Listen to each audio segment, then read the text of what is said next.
सभी का स्वागत है योग और स्वास्थ्य पर आधारित हमारे इस बेहद खास कार्यक्रम स्वस्थ विचार में। मैं हूं आपके साथ आपका साथी विकास। दर्शकों, ये कार्यक्रम हर तरीके के रोगों को समाप्त करने के लिए क्या कुछ उपाय आपको करने होते हैं, उन सभी की जानकारी देने के लिए लेकर आते हैं हम।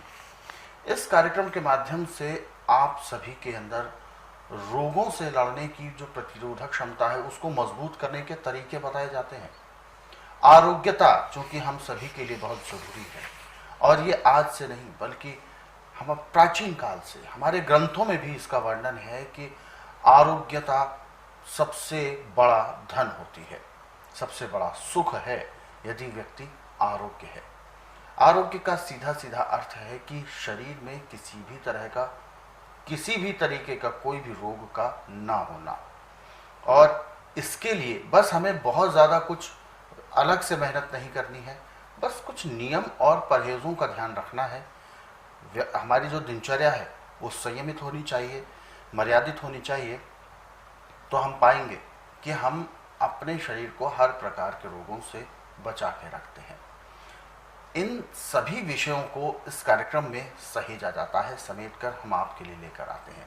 रोजाना अलग अलग विषयों पर चर्चा की जाती है।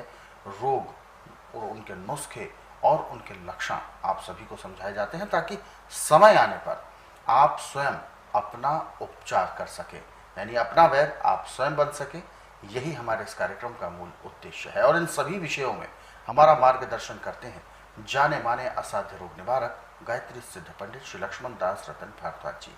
आइए सबसे पहले गुरु जी का स्वागत करेंगे और कार्यक्रम की शुरुआत करते हैं। गुरु जी, आपका स्वागत है। नमस्कार।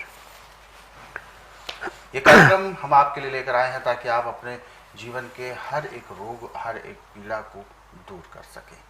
और ये इसलिए भी जरूरी है क्योंकि आज के इस दौर में हमारे लिए प्रकृति जो कुछ भी दे रही है उसका हम सही प्रकार से पूरा प्रयोग कर ही नहीं पा रहे हैं, क्योंकि अपनी जो प्रकृति है इससे हम दूर होते जा रहे हैं। या तो यूं कहें कि सुख साधनों के एवज में हम प्राकृतिक चीजों से दूर हो रहे हैं। अपने आधुनिकता के चलते हम डिजिटल युग में हैं, हम तकनीकी युग में हैं, तो ऐसे में मशीन, उपकरण, इन सब से हम घिरे रहते हैं और प्रकृति का हम ध्यान ही नहीं दे पाते हैं। तो इस कार्यक्रम के माध्यम से चाहे थोड़ा ही सही, परंतु प्रकृति की ओर आपका रुझान बढ़ाने का हम प्रयास करते हैं। और आज के इस अंक में हम एक ऐसे ही महत्वपूर्ण विषय पर बात करेंगे। लेकिन कार्यक्रम को जब भी हम शुरू करते हैं तो आप सभी को याद दिलाते हैं कि जब भी आप इस कार्यक्रम को देखने बैठे तो कॉपी और पेन साथ में लेकर बैठें। जो भी नुस्खे उपचार आपको बताए जाएं उनको आप लिख जरूर लें। तो आगे बढ़ते हैं और शुरू करते हैं आज के इस मुख्य विषय पर चर्चा। गुरु जी, आज के इस अंक में हम किसी विशेष रोग के बारे में बात नहीं करेंगे, बल्कि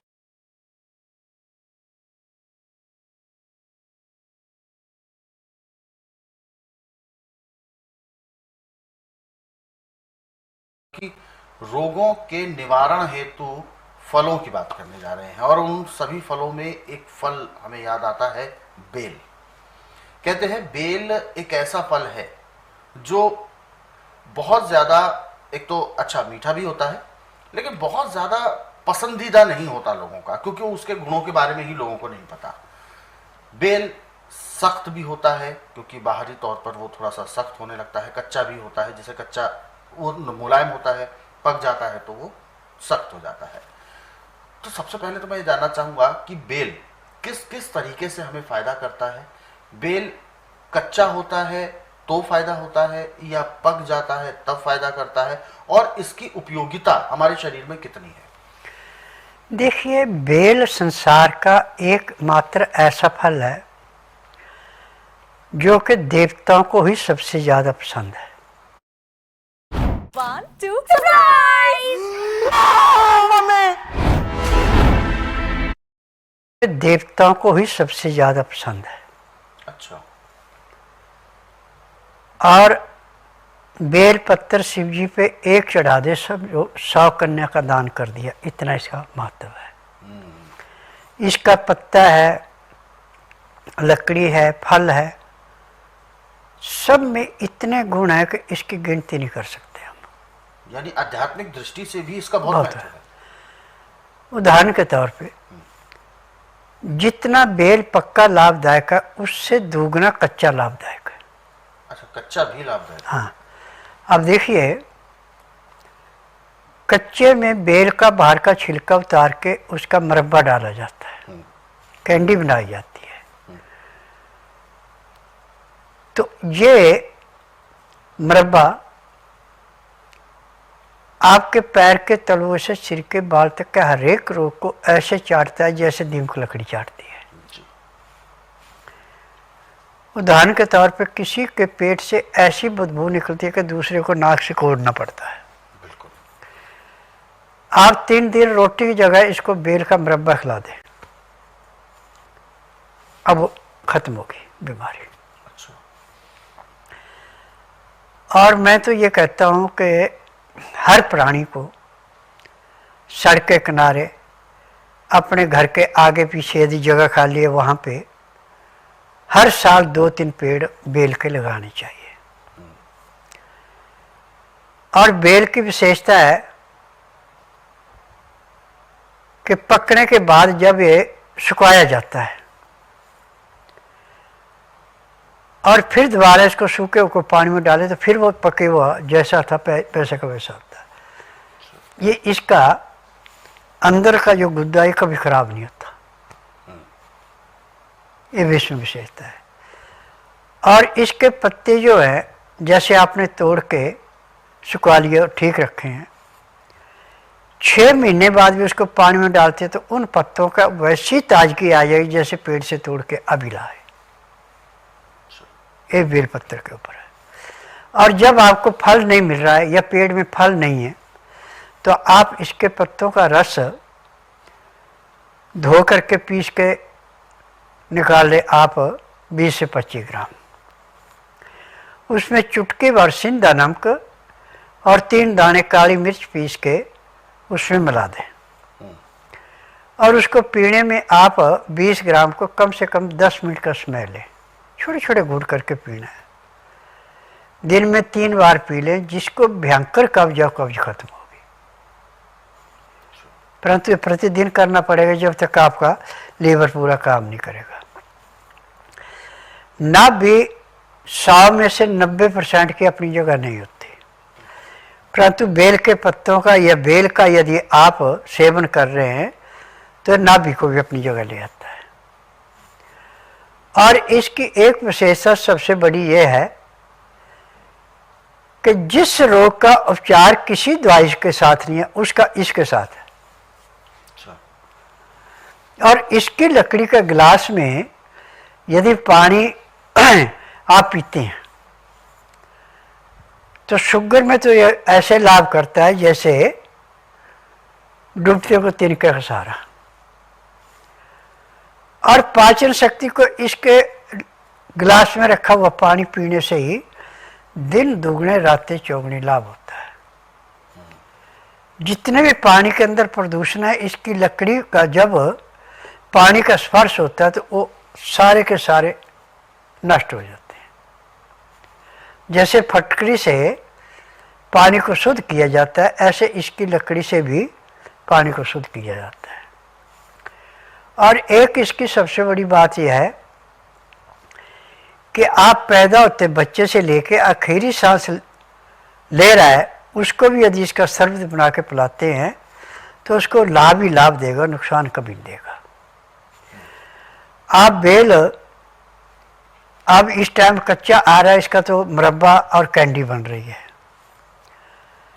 अब ये नवंबर में पक जाएगा छिलका इसका बाहर का। अभी तो इसका छिलका ऐसे है जैसे कच्चे आम का छिलका होता है। छिलकों को उतार के अंदर के गुद्दे को काट के उसका मुरब्बा और कैंडी बनाई जाती है।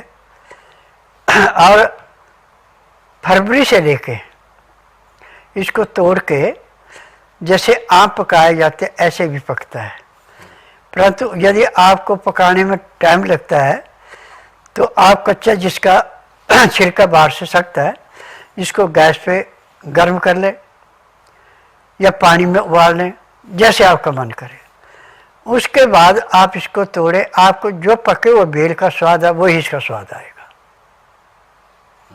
ये भी इसके अंदर गुण है।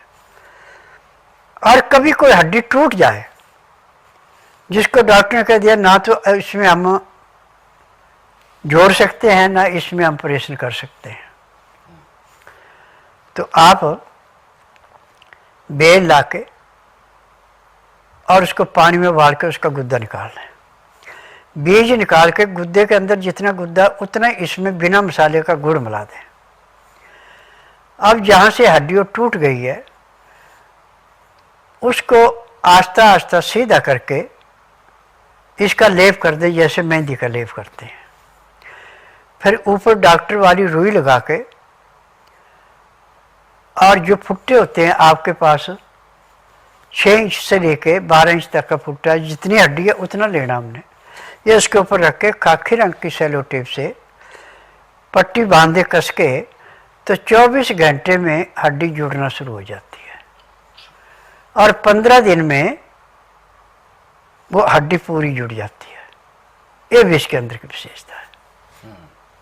क्योंकि गुरुजी अक्सर कहा भी ऐसा जाता है कि फल जब तक ठीक से पक ना जाए तब तक वो खाने योग्य नहीं होता, क्योंकि कहते हैं कि वो पेट में जाकर ठीक से पचता नहीं है या नुकसान करता है। तो ये एक भ्रम है। तो किस तरीके से आप इस चीज को देखते हैं? देखिए, और फलों में ये अवगुण है। हाँ। बेल में कोई अवगुण नहीं है। अच्छा। और ज्यादा कर देवताओं का फल माना गया है। जैसे कि आपने बताया कि यदि महाकाल पर ये चढ़ता है, हाँ। शिव जी पर यदि चढ़ाया जाता है तो ये बहुत ज्यादा, कई गुना ज्यादा गुणों के लाभ। अब देखिए, किसी के शुगर 400 से नीचे नहीं आ रहे, 11 पत्ते सुबह 11 दोपहर धो के पीस के चटनी बना ले, 5 दाने काली मिर्च मिला दें, 1 गिलास पानी में घोल के पिए, 15 दिन के बाद आपकी 90 पे आ जाएगी। इतना गुणकारी भी है ये। हाँ, शुगर के लिए भी बिल्कुल, क्योंकि फल तो इसका मीठा होता है। फल से तो खैर शुगर बढ़ती होगी इसके। घटती है। अच्छा, फल से घटती है। फल से ले, पत्ते ले, हाँ हाँ, शुगर को ऐसे चाटता है जैसे नीम की लकड़ी को चाटती है। बिल्कुल, यानी शुगर के लिए भी ये बहुत ज्यादा लाभदायक है। फिलहाल तो गुणों के बारे में यदि दर्शकों हम बात करने लगे तो कार्यक्रम की कोई सीमा की हद नहीं रहेगी, क्योंकि गुण इतने ज्यादा हैं इन फलों में। बस हमें जानकारी सही से नहीं है, इस वजह से हमें पता ही नहीं कि ये क्या हमारे लिए लाभ भी दे सकता है। गुरु जी ने 1 नहीं 2 नहीं बल्कि लगातार कई ऐसे गुण हमें बताए हैं जो हमें बहुत ज़्यादा लाभ दे रहे हैं। शुगर में भी लाभदायक है, हड्डियों के लिए लाभदायक है, हमारे शरीर के लिए लाभदायक है, हमारे पाचन तंत्र के लिए बहुत ज़्यादा लाभदायक है। यानी चाहे वो कच्चा हो तो उसके अलग लाभ है, पक जाए तो उसके अलग लाभ हैं, प्रक्रिया अलग अलग है। यदि वही फल हम दूसरे प्रक्रिया से खाएं तो अलग लाभ देता है, कच्चा खाएं तो अलग लाभ देता है। तो यानी यदि लाभ की हम बात करें तो अनेक प्रकार की दवाइयों का ये काम करता है। इसीलिए प्रकृति ने, इसीलिए आयुर्वेद ने, इसीलिए हमारे धार्मिक ग्रंथों ने फलों को केवल फल नहीं बल्कि औषधियों का दर्जा दिया है। और औषधियों में ये सारी चीज़ें हैं जो भी प्रकृति हमें देती है, चाहे वो पत्ते हैं, फूल हैं, फल हैं, सब्जी है, छाल है, लकड़ी है, ये जो भी चीज़ें हैं ये सभी हमारे लिए किसी ना किसी प्रकार से औषधि का काम करती है।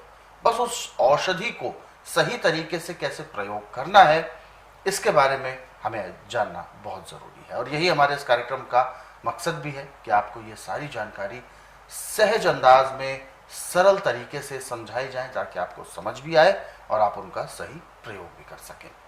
ऐसे बहुत सारे नुस्खे हैं, बहुत सारे उपचार हैं। यदि आप इन नुस्खे और उपचारों को यदि आप अपने घर पर फ्री टाइम में पढ़ना चाहते हैं तो स्वस्थ विचार पुस्तकों के जरिए पढ़ सकते हैं। इन पुस्तकों को रोज़ाना 10 से 15 मिनट भी आप पढ़ते हैं तो अधिकांश रोगों को आप घर बैठे ही दूर कर सकते हैं। पुस्तकें मंगाने के लिए आपको हेल्पलाइन नंबर पर कॉल करना है, नंबर आपके टीवी स्क्रीन पर है। और दर्शकों, यदि आप इस कार्यक्रम से अभी जुड़ना चाहते हैं तो बिल्कुल भी देर ना करें, हमें कॉल करें या आप हमें व्हाट्सएप के जरिए अपना मैसेज भेज सकते हैं।